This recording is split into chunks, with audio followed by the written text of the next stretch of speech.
¿Qué tal? ¿Cómo están todos? Dios me los bendiga. Es un verdadero privilegio nuevamente que estemos acá en el programa Entre Siervos. Y en esta oportunidad, pues, muy agradecido con Dios por la oportunidad que tenemos de conversar un momento con un pastor que yo le tengo mucho cariño, el pastor Aldair Gutiérrez, que nos acompaña hoy, que hoy no vamos a compartir un tema de la Biblia como tal, pero hoy vamos a ver un poquito acerca de la vida del pastor Aldair, que sin duda alguna aquellas personas que no le encuentran sentido a la vida, aquellas personas que ha pasado por su mente terminar con su vida, creo que será muy oportuno hoy escuchar este testimonio, pues el pastor vivió como tal, como muchas personas hoy en día están en ese camino indecisos e incluso pensar con terminar con sus días acá en la tierra. Él lo vivió en carne propia y es importante pues tratar este tema, agradeciendo a todos los que nos siguen también y agradeciendo al canal Vida y Fe TV que nos apoya con la producción de este material. Bien, bienvenido Pastor Aldair. Es un verdadero gusto que esté con nosotros nuevamente en el set. Claro, pastor, muchas gracias a ustedes por la invitación y pues para mí es un gustazo hoy compartir esta etapa, ¿verdad? Estas etapas que he vivido durante el proceso de mi existencia en esta tierra y pues sin duda alguna que sea de bendición para las personas que en algún momento nos ven y en algún momento pues están con la decisión, ¿verdad? De poder terminar, ¿verdad? Esos días en esta tierra, ¿verdad? Bienvenido. Entre siervos. Vamos a platicar un momento. Bien, Pastor Aldair, nosotros lo vemos entre la Asociación de Pastores a la que pertenecemos. La verdad disfrutamos mucho de su compañía, verlo. Usted es un siervo muy jovial, bromeamos, disfrutamos cada momento, cenar un rato, refaccionar. Siempre lo vemos de buen humor, alegre, con ánimo, que nos motiva a nosotros, ¿verdad? Pero muy pocos conocen esta parte de su vida. Iniciemos, como dijimos siempre desde el principio. Cuéntenos de su niñez, cómo crece el pastor Aldair, porque todo eso toma sentido, todo lo que pasó desde la niñez. Por supuesto. Yo nací en la ciudad capital un 6 de diciembre y nací enfermo, nací con bilirrubinas altas. Estuve 7 días en incubadora. Mi sangre no estaba bien, no fue compatible la sangre de mi papá con la de mi mamá y estuve por 7 días en una incubadora. El doctor le dijo a mi papá que si no encontraba un donador de sangre para mi persona, porque ninguna de mi familia podía donar sangre, porque pues si no iba a volver a contaminar otra vez mi cuerpo. Y me iba a desconectar de la incubadora y pues el pastor Aldair hubiese en ese tiempo pues dejado de existir. Sin embargo, pues sí se encontró esa parte del donador, hicieron la transfusión de sangre en mi cuerpo, pero a los 5 años, cumpliendo 5 años, eh, perdió la vida uno de mis tíos, que pues era muy querido, ¿no? De parte de mi abuela. Y mi abuela decide vender su casa en la ciudad capital y poder trasladarnos para Santa Lucía. En ese traslado, mi abuela, que es mi madre, manda pues parte del efectivo, ¿no? Para construir una casa y poder ya venir a habitar ya a Santa Lucía. Eh, Temas que son realmente recurrentes en nuestra vida es el tema de siempre los traslados de un lugar a otro, ¿verdad? Y vamos a experimentar un cambio distinto. Y en el momento que nosotros venimos a Santa Lucía, veníamos ya con todas las cosas, veníamos ya con furgones llenos de cosas para poder habitar. Nos percatamos ya aquí en Santa Lucía de que no había una casa. Eh, No habían construido la casa. Ustedes habían mandado el dinero para construirla y y no existía una casa. Lo que existía eran eh, dos cuadros, no, dos cajones de 1 metro de alto, era lo único que estaba montado y todo. Y comenzamos a vivir, descargamos en ese momento pues todas las cosas. Yo estaba muy pequeño, yo tenía 5 años cuando nos venimos de la ciudad capital para Santa Lucía y descargamos todo a buscar cartones, a buscar nailos, láminas, quizás que ya no estaban buenas para poder colocarlos alrededor y pasar por lo pronto esa noche ahí. Y ahí comenzamos esa etapa de, en algún momento quizás de deficiencia económica. Y bueno, de los que venían con mi abuela era mi tía, mi tío, mi papá, ¿verdad? Mi persona y mi abuela, ¿verdad? Esta enfermedad de bilirrubina, de Ujú. repente para los que nos van a escuchar, nos van a ver, de repente no manejamos los términos. ¿Cuál era en sí la problemática de esta enfermedad, lo que la definía, digamos? El problema era de que la compatibilidad en la sangre no era la adecuada, tanto la de mi papá como la de mi mamá.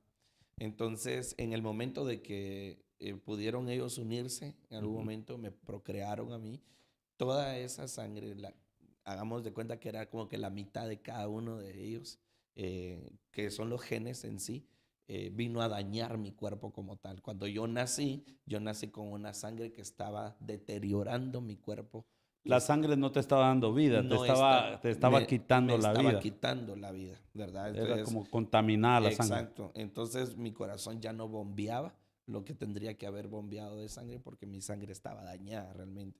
De hecho, la sangre estaba coagulándose dentro de mi cuerpo. Es decir, que si yo hubiese dejado de existir, pues en algún momento determinado, pues mi cuerpo se hubiese inflado a tal modo de que esa sangre se hubiese coagulado dentro de mí. Sí. Te tuvieron que cambiar tu sangre. Me hicieron una transfusión de sangre, mi abuela estaba ahí, papá estaba ahí. Ellos vieron el proceso cuando me entubaron y por un tubo salía la sangre dañada y por otro tubo entraba la sangre que habían donado para mi persona. A tal punto, para los que nos ven, que el día de hoy, al día de hoy, no podés donar sangre. No puedo, no puedo. Los doctores han dicho que en el momento que yo done sangre para otra persona, se contamina la persona con mi sangre. Ah, tremendo. Bien, todo un sueño, o sea, salir de la capital, vender lo que tenían, las posesiones, tu abuela, y trasladarse a Santa Lucía, se suponía que aquí ya habían mandado el dinero, ya habían construido una casa. El día que vienen no hay ninguna casa construida, No, solo hay no. un metro de levantado de 2 cuartos, digamos que se Exacto, supone que iban a construir exacto. en montado. Y ahí inicia la vida prácticamente en una galera En una galera, una galera hecha de cartones, de nylos, de de láminas. láminas ya deterioradas por completo. Y ahí comenzó la vida, conocimos a una persona que fue con la que mi abuela vivió por mucho tiempo. Él nos apoyó para que pudiéramos traer algunos parales, ¿no? Para poder construir parte de la casa, ya el techo, porque las primeras noches vivimos sin techo, solo con lo que estaba alrededor. Ahí no estaba poblado, estaba una casa a 1 kilómetro, estaba otra. Hoy vemos toda esa parte bien poblada, Exacto. todo es una gran ciudad. Santa Lucía se ha convertido en una ciudad grande, pero en Exacto. ese tiempo eran como terrenos baldíos. Sí, sí, sí, Y eran como terrenos baldíos, aproximadamente 24 años, pastor. Hace 24 años, yo actualmente tengo 29 años y hace 24 años estaba así, Santa Lucía, cuando nosotros venimos. Entonces ahí comenzó el proceso. Mi tío, pues él estaba muy, muy pequeño, ¿verdad? Papá, pues venía con una ilusión de poder trabajar acá. Mi papá, pues en algún momento ha trabajado mucho el tema de ser chofer. Eh, Trabajó acá en Santa Lucía como por 2 años consecutivos y después de eso pasó el proceso, un proceso bastante fuerte y decidió irse, decidió salir de Santa Lucía. Eh, Hubo una discusión entre mi papá y mi abuela porque cuando nos venimos de Santa Lucía, de la ciudad capital para acá, Santa Lucía, mi mamá ya se había separado de mi papá. Mi mamá me entrega, cuando yo tenía 3 meses de nacido, me entrega en los brazos de mi abuela, diciéndole que ella se haga cargo de mi persona, porque ella ya no quería tenerme a mí por los problemas que había tenido en algún momento con mi papá. Entonces mi abuela se aferra a la idea de que yo soy de ella, que yo soy su hijo, su último hijo. De repente, porque esto es bien, este punto es bien importante, ¿verdad? Eh, Prácticamente desde muy pequeño, tu mamá decide entregarte a tu abuela Exacto. para que sea tu abuela la que se haga cargo. Digamos que ahí perdés ese calor materno, Materno. ¿verdad? Perdés esa parte importante en la vida de todo ser humano. Exacto. Yo creo que una parte muy importante, que es el amor, el cariño, el aprecio, el cuidado de una madre, ¿verdad? Exacto. La madre biológica. Exacto. Ese punto sos un niño, pero creces con tu abuela. Exacto. A partir de ahí ya no sabes nada de tu mamá. A partir de ahí, yo tenía 3 meses de nacido, Sí. y nunca más volví a saber quién realmente era mi madre O hasta sea que una cierta edad. nadie te dijo desde pequeño que ella, o sea, creciste creyendo que tu abuela era tu mamá. Era mi madre. Ok, Mi abuela tenía 53 años cuando me tomó de 3 meses ok. de nacido. Y entonces empecé a crecer con la idea, la mentalidad de que pues eran mis tíos los que estaban ahí, era mi abuela, mi madre, y mi madre pues según mi perspectiva pues ella era mi madre, Era tu ¿verdad? mamá. Entonces cuando papá decide 2 años después irse, tiene ese encuentro fuerte con mi abuela, ¿verdad? Porque él me quería llevar a mí. Y mi abuela se aferró a la idea de que mi mamá me había entregado con ella y yo era de ella. Claro. Entonces vi cómo papá se fue. ¿Cuántos años tenías cuando tu Yo, papá se va? yo estaba por cumplir 7 años. 7 años, Yo ok. estaba por cumplir 7 años. Primero no tenés digamos, ese amor de tu madre biológica Exacto, y no tenés conocimiento de que ella existe. exacto. Ok, luego, a los 7 años, tu papá quiere que te... Bueno, yo creo que tu abuela tomó la decisión correcta, porque no te podías ir con tu papá. Y nosotros los papás es muy difícil que podamos hacer esa labor que una madre hace. Exacto. Y hasta ese momento tu abuela era la que... También ella te quería como un hijo. Sí, por supuesto. Ella te había criado desde pequeño. Por supuesto. Entonces tienen ese confrontamiento y papá decide enojarse muy fuerte con mi abuela, ¿verdad? Que era su mamá.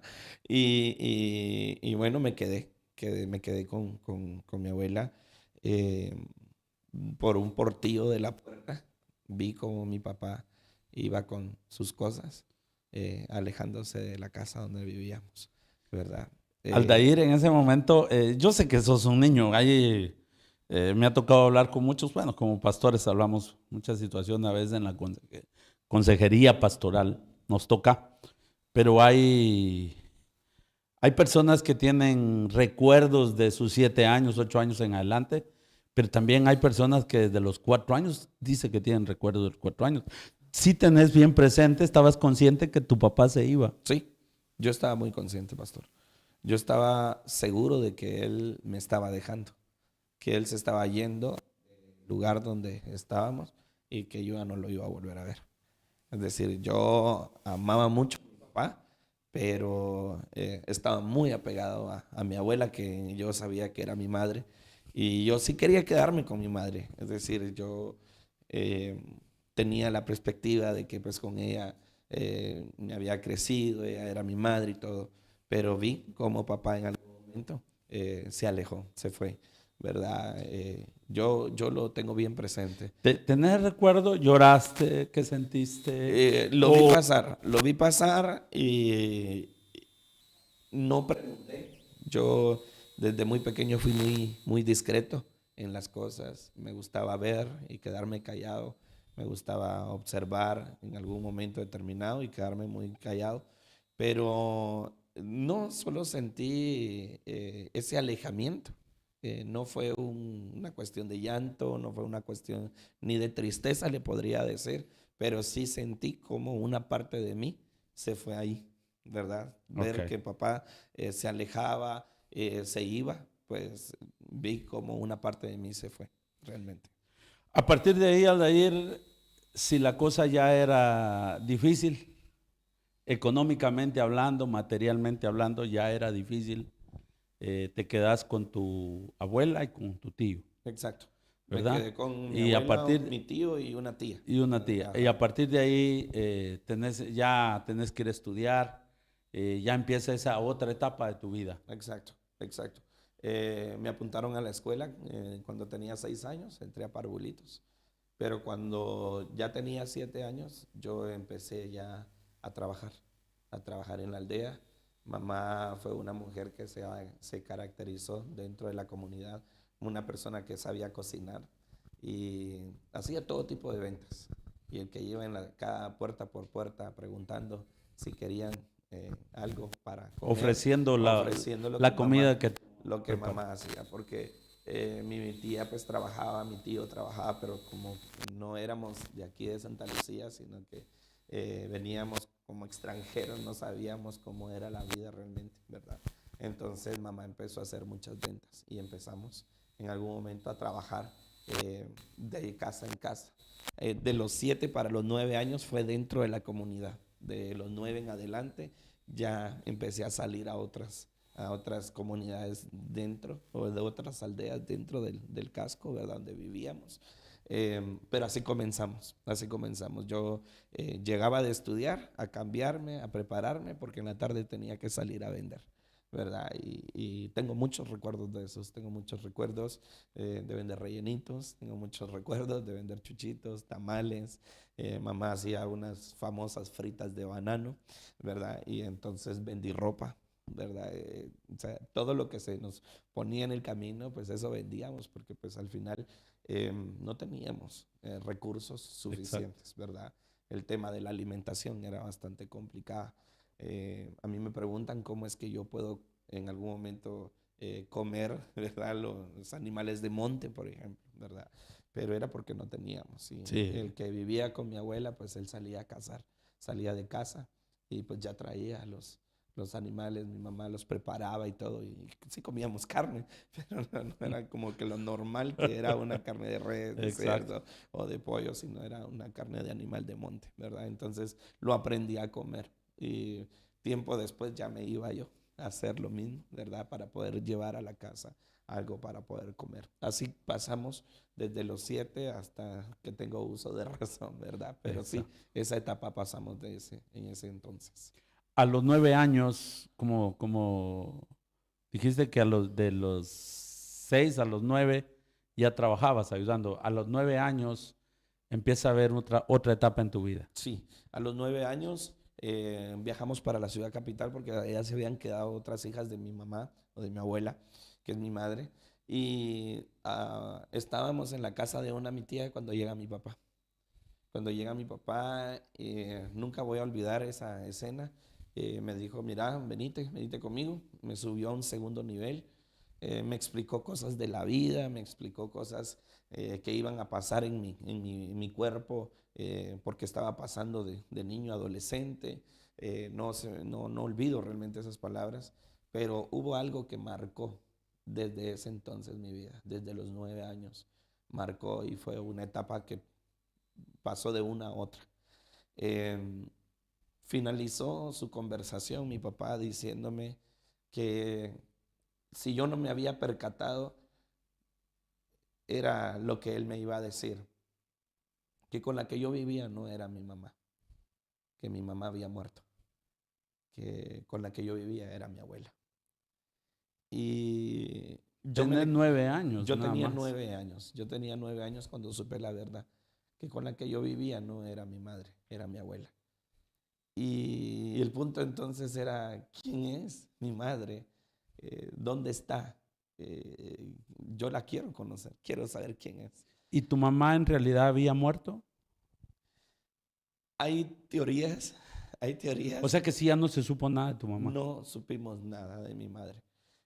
Hay teorías que van cambiando con respecto a mi familia.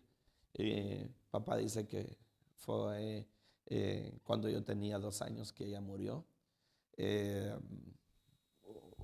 Otras tías dicen que yo tenía 9 años cuando ella murió. Sí, pues. Entonces yo voy conectando a veces en rompecabezas, ¿verdad? Y entonces algunas cosas coinciden, algunas otras no. El punto es que no conocí a mi madre No conociste a y tu que mamá. murió. Lo que sí tenemos seguro es que murió, ¿verdad? Entonces, yo entré en ese sentido, pues ya a los 9 años yo me quedé callado, yo no lloré, yo no hice nada. Eh, Mi mamá me enseñó mucho a mantenerme firme y ser constante, que mantuviera una personalidad bastante firme con respecto a los problemas de la vida. Desde muy temprano aprendí eso. Entonces empecé a experimentar ciertas áreas en mi vida que empezaron a cambiar, como el preguntar en dónde está, como el preguntar por qué no vino a visitarme, el preguntarme desde los 9 años. Eso pasó desde los 9 a los 12 años, pastor. Es el primer quiebre fuerte en tu vida, Exacto, porque ahora se cuestiona por qué no regresó mi madre, exacto. por qué no me vino a ver. Porque ahí empieza ya uno a cuestionar porque ve a otros niños que sus papás les regalan cosas y todo.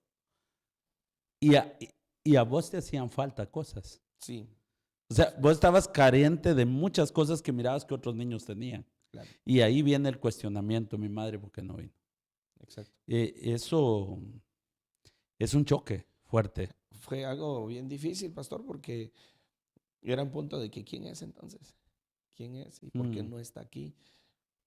El punto no era culparla a ella, sino culpar a los que estaban alrededor de por qué me habían alejado de mi madre cuando yo no sabía realmente qué había pasado. Eh, Empecé a soñarla desde los 9 años hasta los 12 años. Empecé a soñar a una mujer vestida de blanco, con su cabello bastante largo, pero en el momento, yo en el sueño sabía que ella era mi madre. En el sueño yo sabía que iba a correr, o sea, yo corría en el sueño, yo sabía que el personaje que veía ahí, que era una mujer, era mi madre. Cuando yo iba a tomarla o A iba tocarla. a tocarla en el sueño, despertaba porque, y luego me levantaba a veces llorando, porque le decía, mi madre, mi abuelita fue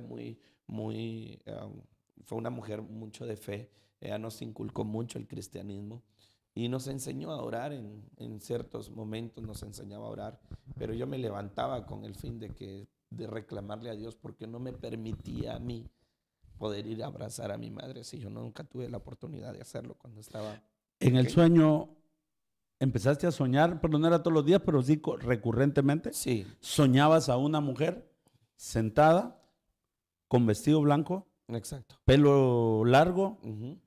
pero no le miraba la cara. Nunca le vi el rostro.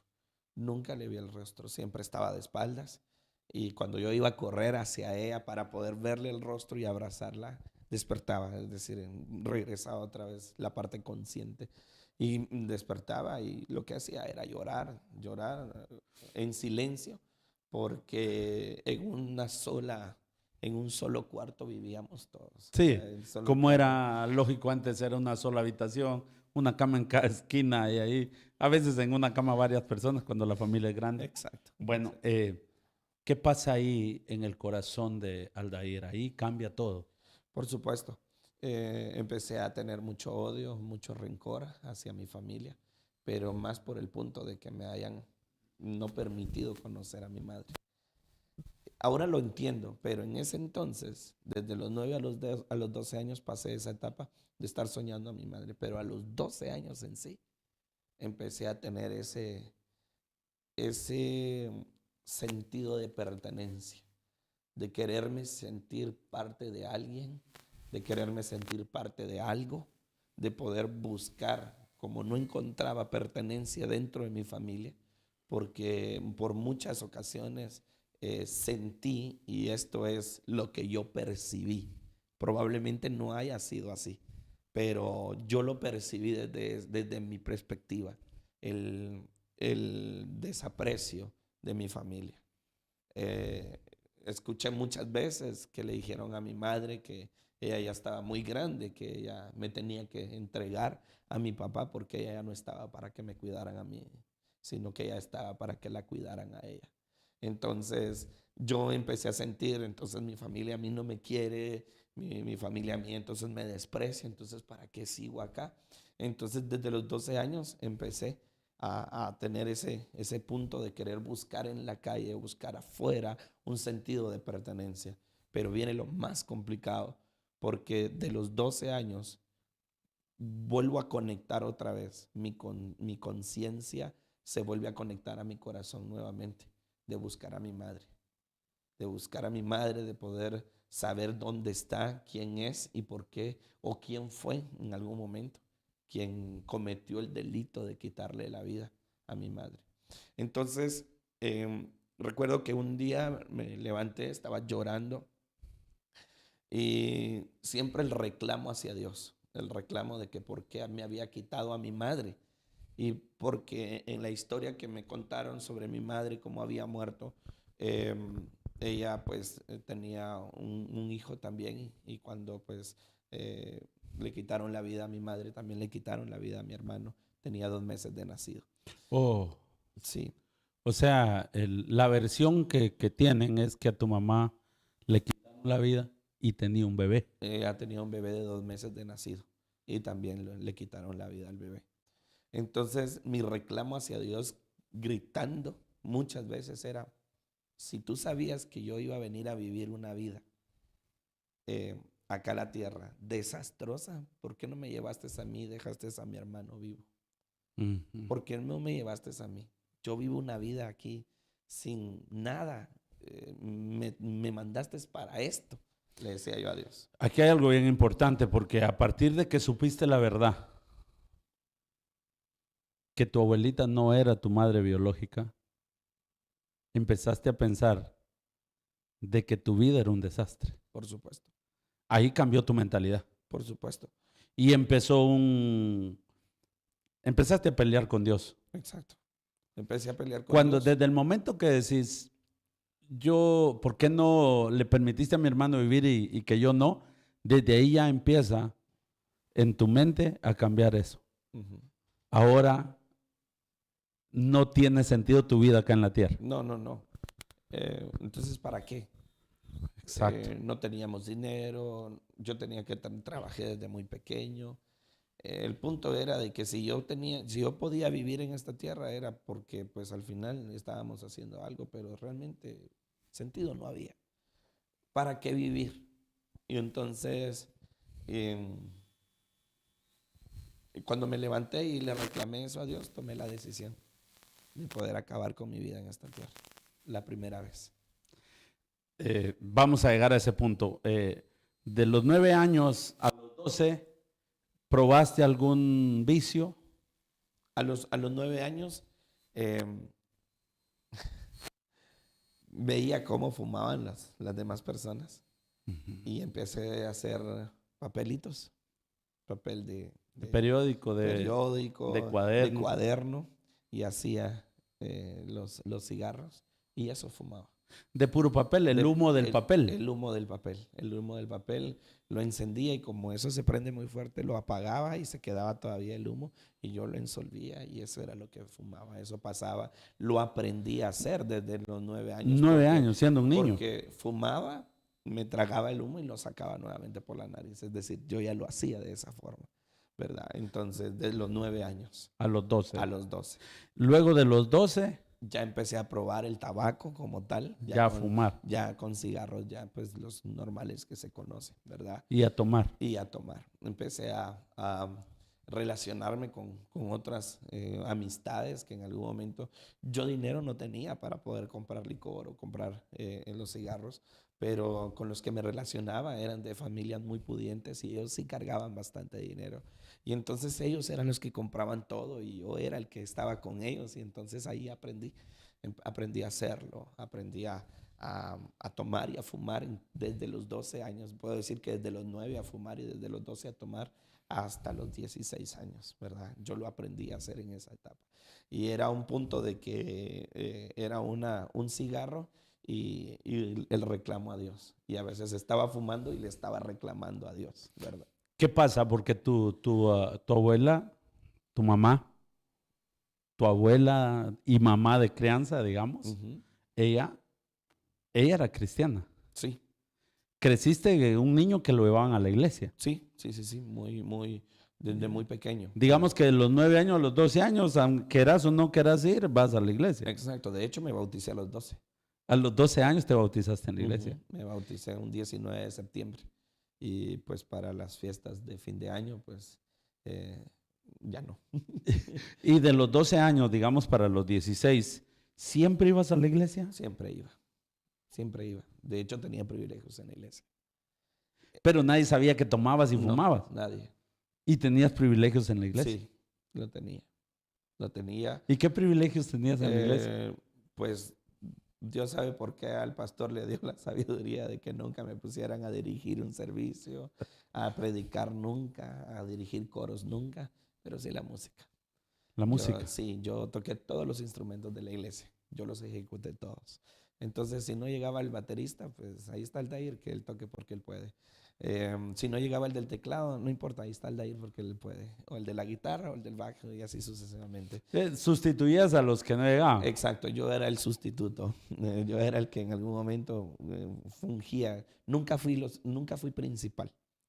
Sí, nunca fuiste como que él es del ministerio de Exacto, alabanza. no. Él es el que ayuda, él es el que apoya. Cuando alguien no llega, él. Cuando no llega. Y así fue desde mi familia hasta los 16 años. Porque en mi familia, por ejemplo, mamá a veces contaba, ¿verdad? Fíjense que mi nombre es Darío Aldair, pero Darío tiene malas experiencias, ¿verdad? Pero fíjense que él sacó el diploma de sexto y, pero mis hijos, ¿verdad? O sea, siempre era el tema así como que de excluirme, ¿no?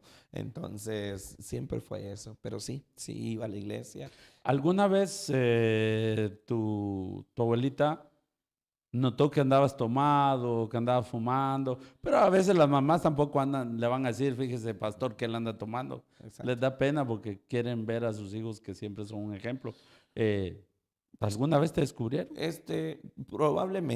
Probablemente, pero como usted dice, mamá, pues no lo quiso ventilar, ¿verdad? Sí, pues, el amor de una cuando madre. papá se fue, el que se quedó a cargo de mi persona fue mi tío, ¿verdad? A quien yo amo y respeto mucho, ¿verdad? Él se quedó a cargo, él era el que velaba por mi sostenimiento dentro de la casa y el que vivía con mi abuela también. Pero tal vez uno de los datos bien importantes de mi vida fue que mamá, como ya estaba muy grande, ya estaba muy anciana, ella ya no pudo ir a la iglesia cuando yo ya tenía 12 años. Entonces el que iba era yo.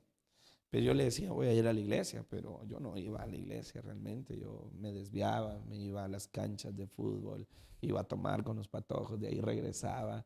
Nunca me emborraché a embriagarme tanto, de llegar casi pues tirado, Sí. arrastrado, no, nunca lo hice.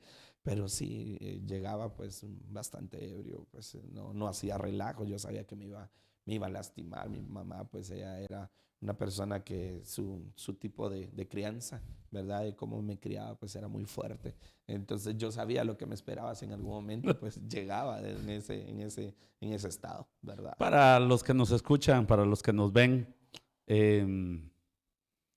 nosotros que venimos de esa escuela, cómo se corregía antes, creo que la generación actual no soportaría la corrección que nuestros padres hacían antes con nosotros. Exacto. Que hoy creo yo que también es hasta exagerado lo que no se corrige. Exacto. Pero antes a uno lo corregían fuerte, pues si le iban a corregir, como decimos, a darle su par de cinchazos, se los daban a uno bien puestos. Exacto, y el psicólogo estaba colgado, era de cuero en ese Ajá, el psicólogo no era un hombre, era un clavito colgado ahí de cuero ahí, ¿verdad? Entonces, hoy tenemos, como se dice mucho, una generación de cristal, pero... Por supuesto. Ok. Viene ese momento, esos momentos que creo que van a bendecir mucho y enriquecer esta historia. ¿Cuántas veces intentaste acabar con tu vida? Lo intenté por 4 veces, 4 veces. de los 12 a los 16 años. La primera vez, ¿cuántos años tenías y cómo fue? La primera vez fue a los 12 años, donde me levanté esa mañana reclamándole a Dios que yo quería pude haber conocido a mi madre y no podía. No me dieron esa oportunidad. Para mí el no conocer a mi madre fue como que la vida se terminó. Es decir, el no conocer a mi madre, porque no tenemos ni una foto. Yo no la conozco ni por una foto. Sí, pues. Entonces, esa mañana me levanté. Nosotros vivíamos en una área donde por lado arriba estaba la calle central que conduce para las rutas del sur, ¿verdad? Y lado abajo estaba la autopista. Y agarré para la autopista, del lado de la escuela. Bajé, iba decidido, ¿verdad? A quitarme la vida, iba decidido a terminar por completo. Y llegué a la orilla de la calle, de la carretera central, del asfalto, de la autopista. Y era un tema que estaba una lucha interna, porque siempre era el pensamiento de que si lo hago ya no voy a volver otra vez a la vida. Era una decisión definitiva para poderlo hacer. Me fui a sentar debajo de un árbol, pero mientras estaba sentado en ese árbol, esa piedra todavía existe ahí, esa ceiba todavía está ahí. He pasado un par de veces recordando esa parte. Mientras estaba ahí, había mucho tránsito de vehículos. Cuando tomé la decisión para poder hacerlo, porque yo nunca hice el poder colocar una cuerda o algo por el estilo para quitarme la vida. Yo lo quería hacer de la forma más drástica que pudiera haber existido. Cuando tomé la decisión me impulsé hacia la calle y me coloqué en el asfalto. En la orilla. En la orilla del asfalto, esperando que transitara o viniera algún carro y esperar el momento exacto para lanzarme y que él no tuviera chance de frenar. No tuviera la oportunidad de frenar para que me dejara vivo. La idea era acabar con mi vida. Estuve ahí por 10 minutos.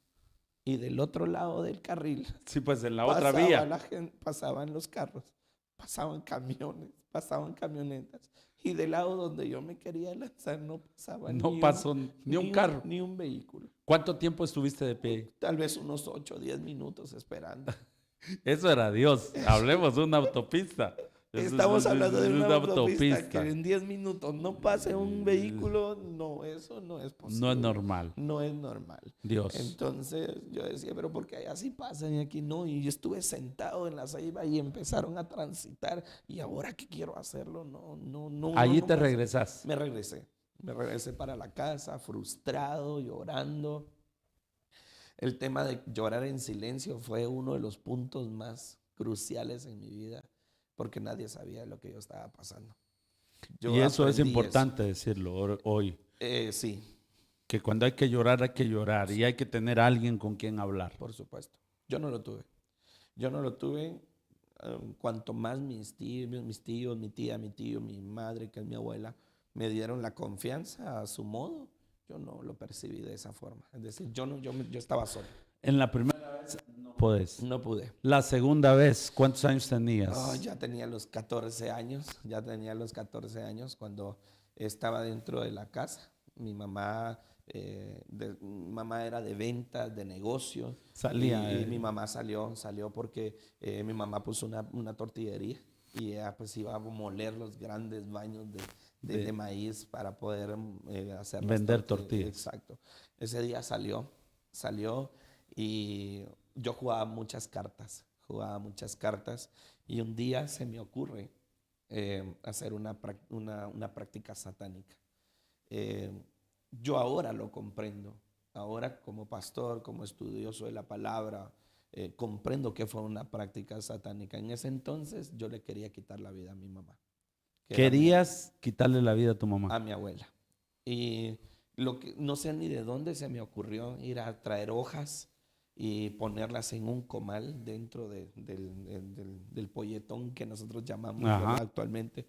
se conoce de otra forma, pero coloqué el sartén en el fuego y le coloqué las hojas, le eché aceite y se tostaron las hojas y esas hojas las fui a meter debajo de la cama, o sea, debajo del somier de la cama de mi mamá y debajo de su almohada, con el fin de que algo sucediera, el olor quizás en algún momento le diera un ataque o algo por el estilo, ¿verdad? Claro. Pero o sea, era algo mío, era algo que realmente pues no sé si existía o no, solamente se me ocurrió hacerlo. Al regresar de ahí a la cocina, un arma blanca, un cuchillo, ¿verdad? En ese entonces yo ya me hacía algunas heridas en mis brazos, ¿verdad? Empecé a... Lo que hacen los muchachos, que se cortan, se sangran, se Exacto. hacen heridas para... Por supuesto, exacto. Yo lo empecé a hacer y se sentía muy satisfactorio. El dolor, ver la sangre vertir, se sentía bien en ese entonces, ¿no? Se sentía parte de algo uno. Me sentía parte de los que lo hacían, me sentía del grupo de los que lo hacían.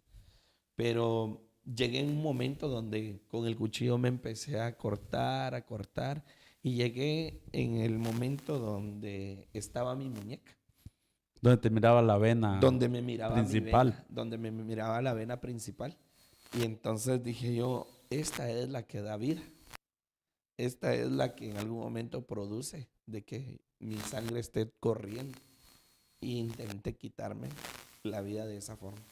Intenté agarrar el cuchillo y ya me había cortado los brazos, el brazo, pero llegué a ese momento donde me podía cortar la vena. Y era un instante, solo era de... Solo era de poder colocar el cuchillo y hacerlo.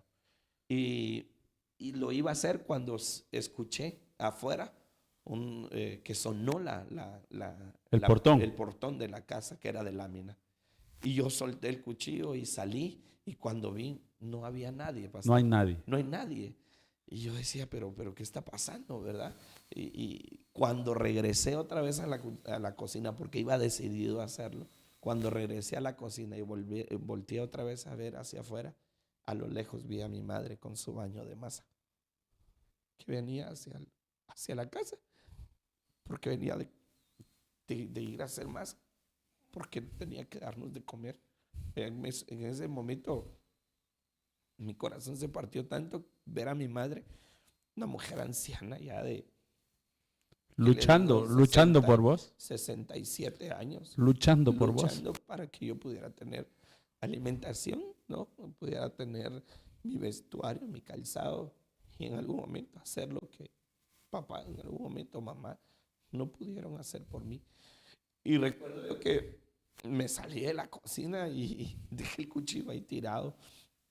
Llegó el que vivía con mi mamá, encontró las hojas quemadas debajo de la almohada, me preguntó, yo lo negué todo, salí corriendo a fumar otra vez y a llorar, pero no de la tristeza, sino del coraje que yo no podía hacerlo. No pudiste lograr tu objetivo No otra vez. pude lograr, ya eran 2 veces y no pude lograr quitarme la vida. Luego viene una tercera vez. Eso fue cuando tenía 15 años. 15 cuando años. 15, casi 16 años. Aquí en Santa Lucía, en ese tiempo se caracterizó que los colegios empezaron a pelear entre sí, ¿verdad? Unos patojos, pues entre ellos andaba Ajá, yo, hubo una ¿verdad? etapa así. Hubo una etapa donde pues se golpeaban entre los colegios, un grupo con otro. Eran rivales. Éramos rivales, ¿verdad? A veces por las chicas, ¿verdad? A veces por territorios le llamábamos nosotros. Y todos los enfrentamientos se hacían donde está actualmente el estadio, ¿verdad? Ahí había una cancha y ahí se daban los enfrentamientos. El fin era de que esa vez quise que fuera intencional, porque decidimos no llevar cinchos, porque con eso era que peleábamos, nos quitábamos los cinchos y con las hebillas, ¿verdad? Al que venía solo tratábamos la manera de no darle a nuestros compañeros, ¿verdad? Pero al que venía muchas veces llegué con el ojo roto, ¿verdad? Los labios partidos, porque pues definitivamente a más de alguien me lastimaba, ¿verdad? Pero ¿cómo es ese momento? El punto fue que el día que decidí yo que fuera intencional, eh, todos nos pusimos de acuerdo para llevar navajas, cuchillos, puñales, ¿verdad? Y se lo mandamos a decir al otro grupo, que también lo podían llevar. Llevaron bates, llevaron palos, llevaban de todo.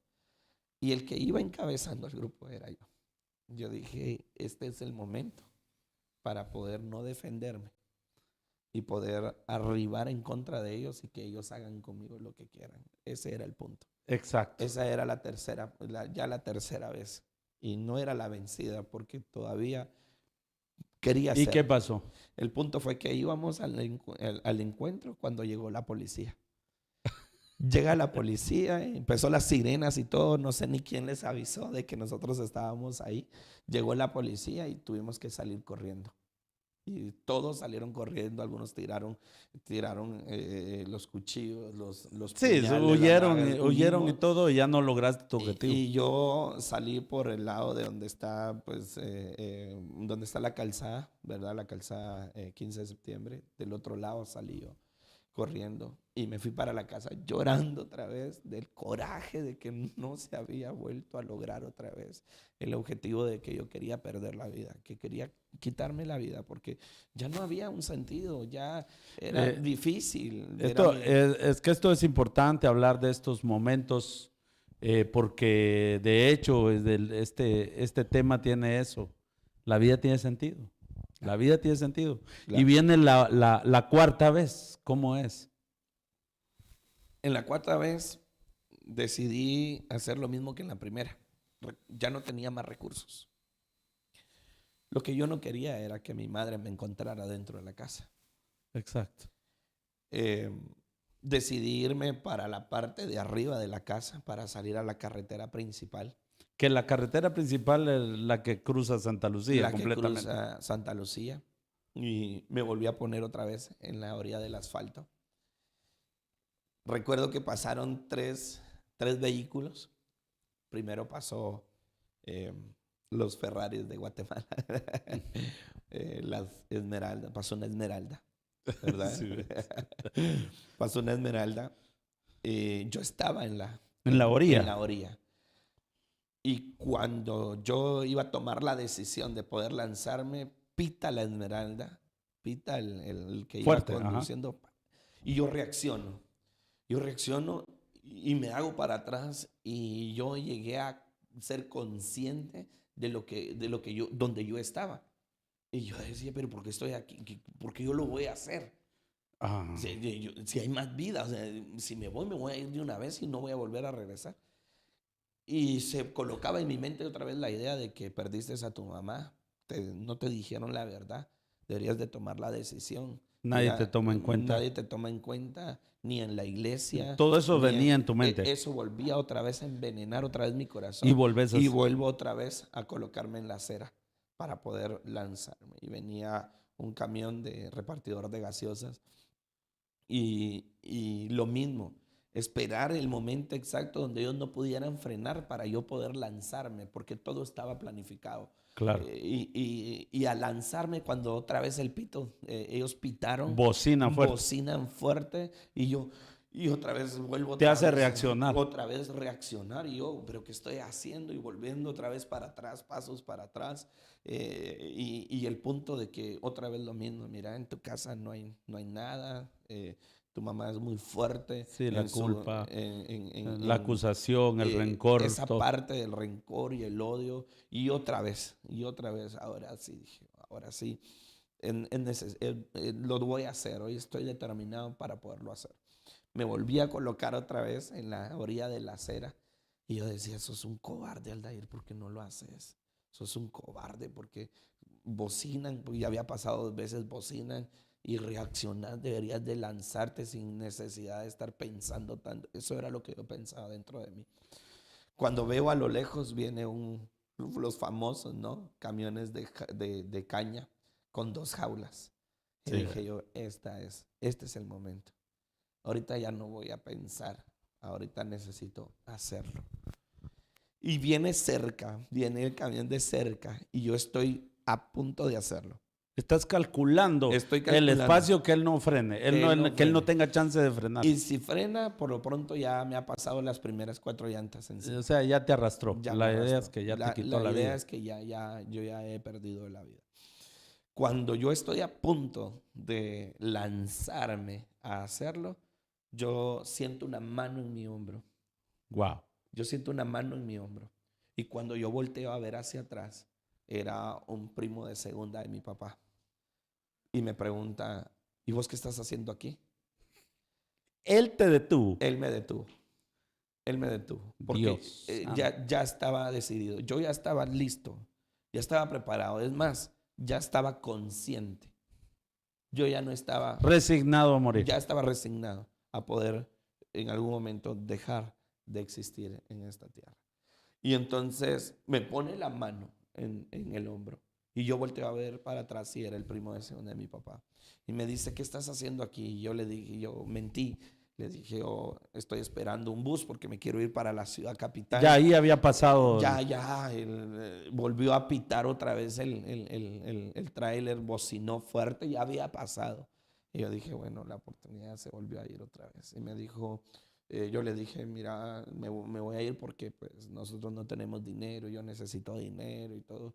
Y me dijo, mira, andate hoy conmigo y vamos, te voy a dar trabajo hoy, te voy a pagar y después te vas para tu casa. Recuerdo que me fui ese día con él y regresé. Él me quería ir a dejar a la casa, pero yo sabía que él le iba a decir a mi mamá lo que yo estaba haciendo. Y en el momento de que él se fuera, de seguro mi mamá, pues en algún momento iba a tomar alguna acción en contra de mi persona. Me regreso. Iba a bajar al psicólogo. Iba a bajar al psicólogo de la pared. Y entonces, pastor, cuando él me deja en la cuadra donde él vive, yo empecé a caminar para abajo. Eran 6 cuadras solamente. Eran 6 cuadras para llegar a mi casa, de donde él me dejó. Y empiezo a recordar, pastor, caminando, empecé a recordar toda mi vida. Desde muy pequeño hasta la edad que tengo. Y entonces ahí es donde Dios, en algún momento determinado, pone en mi corazón que mi vida sí valía. Tenía sentido tu vida. Él tenía algo. Él tenía algo, solamente que yo no sabía qué era, pero yo había venido para algo a esta tierra. Había venido para, no sé, pero había venido para algo en ese entonces, no sabía. Imagínate hoy, Aldair, cuántas vidas son afectadas positivamente con la predicación de la palabra, donde el Señor te lleva con el ministerio, cuántos hogares restaurados. Imagínate, todo eso estaba en tu propósito. Como el tiempo se nos está yendo, Aldair, ¿cómo es que el Señor te vuelve a traer a su redil y te hace entender de que Él tiene algo para vos? Cuando yo tenía 16 años fue la última vez que lo intenté y luego ya no volví a intentar. A los 17 años me afirmé delante de los ojos de Dios. Empecé a ir a la iglesia, empecé a cambiar ciertos hábitos de mi vida y el Señor hace el primer llamado. Así fue como el Señor volvió otra vez a mi vida. Yo dije, si Él no permitió que yo lo hiciera 4 veces, es porque algo tiene para mí. Es decir, claro, vale la pena estar acá. Tiene un sentido el que yo pueda abrir mis ojos todas las mañanas y poder volver otra vez a ver la luz de un nuevo día. Regresé a la iglesia, me reconcilié y empecé a caminar conforme el Señor en algún momento me indicaba. Por supuesto que cometí errores siempre en el transcurso, pero traté la manera de poder cambiar mi pensamiento, de poder cambiar esa perspectiva mental que tenía en ese entonces y en algún momento entender que mi vida tenía un sentido en esta tierra. Va a haber otra segunda parte para ver todo el resto, pero el Señor te hace varios llamados y te da una palabra. Esa palabra es que Él tiene algo grande para vos, tiene un ministerio grande y que Él lo va a engrandecer. Y en tu mente creías que era la música. Sí, estaba ejecutando el piano, de hecho, cuando una pastora me fue a ministrar y me dice: Aldair, dice el Señor que su ministerio es grande, es poderoso, es fuerte y que Él lo va a levantar. Y yo venía de la música, de hecho estuve en bandas escolares, estuve en el Ministerio de Alabanza de la iglesia. Y yo decía, bueno, es la música. Yo dije, bueno, Dios me va a sacar. Esa palabra te la dieron varias veces. 4 veces, 3 veces. 3 veces. Exacto, 4 veces para confirmar el llamado pastoral. Y la última, eso es lo que yo quisiera que me contaras así rápido. Así. Yo me había desviado nuevamente, ¿verdad? Ya eso fue como a los 19, 20 años. Yo me había desviado, ¿verdad? Dejé la iglesia, dejé mi liderazgo porque ya tenía un liderazgo fuerte. Y llegué a la iglesia por molestar. Honestamente, tenía muchos amigos ahí y regresé porque pues al final no le debía nada a nadie, ¿verdad? Y estaba un evangelista predicando, estaba terminando su predicación y cuando él pidió que se levantara, nos levantamos todos para orar, ¿verdad? Y yo estoy hasta atrás y a mí nunca se me va a olvidar que cargó una playera anaranjada. Y estoy hasta atrás y el evangelista me dice: tú, joven, el que estás hasta allá atrás, el que tiene la playera anaranjada, ven, yo tengo una palabra para ti. El Señor te quiere hablar hoy. Y yo me senté y me puse escondiéndome. Yo no quería pasar. Recuerdo que estaba un amigo a la par mía que pues es mi cuñado, el más pequeño. Él me levantó, me dijo: Aldair, esa palabra es para vos, anda. Y pasé, no queriendo. Pero como estaba mal, mi postura fue firme, yo no me doblegué. Arrogancia. Y entonces vuelve a darme la palabra que ya había escuchado 3 veces atrás. Dice el Señor que tu ministerio es poderoso, tu ministerio es grande, es fuerte y que Él lo va a levantar grandemente. Pero yo no sentí nada porque eso yo ya lo sabía, ya me lo habían dicho 3 veces. El punto fue cuando se bajó del altar. Cuando se bajó del altar, se quitó el micrófono de la boca y me habló en el oído. Y me dice estas palabras: y has dicho que es el ministerio de alabanza. ¿Quién lo sabía? Yo no se lo había dicho a nadie. Era una palabra de ciencia que Dios supuesto. Estaba... Y entonces, y has dicho que es el ministerio de alabanza. Pero hoy el Señor te dice que no es el ministerio de alabanza. Tu llamado es pastoral. Wow. En ese entonces se quiebra tanto mi corazón. Pero también viene la parte de la arrogancia y me di la vuelta y lo dejé ahí. Y me salí de la iglesia. Y bueno, ahí comienza ya la etapa del tema del llamado pastoral, que ese es otro asunto que probablemente no nos va a dar el tiempo. No nos da tiempo ya. En algún momento. De hecho, se nos ha acabado el tiempo, pero... y hoy, 6 años ya de pastor. 6 años de ministerio. Yo tenía 23 años cuando tomamos el pastorado. Actualmente tengo 29 años. Dios ha sido fiel y bueno. De hecho, pastoreé en medio de la pandemia. Nos posicionaron un 2 de febrero del 2020 y el 18 de marzo del 2020 cerraron todo. Nos piden que cerremos la iglesia porque pues viene el tema de la pandemia. Bueno, el tiempo se nos va. Aldair, unas palabras para aquellas personas que creen que su vida no tiene sentido antes de finalizar. Por supuesto. Yo entiendo de que a veces el punto de lo que nosotros pensamos y creemos es lo que determina, pero realmente el que determina nuestro futuro siempre va a ser Dios.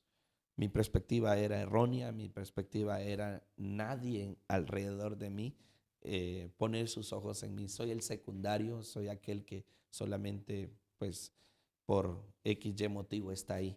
Pero cuando encontramos un sentido de pertenencia en Cristo Jesús, Él le da el sentido a nuestra propia vida.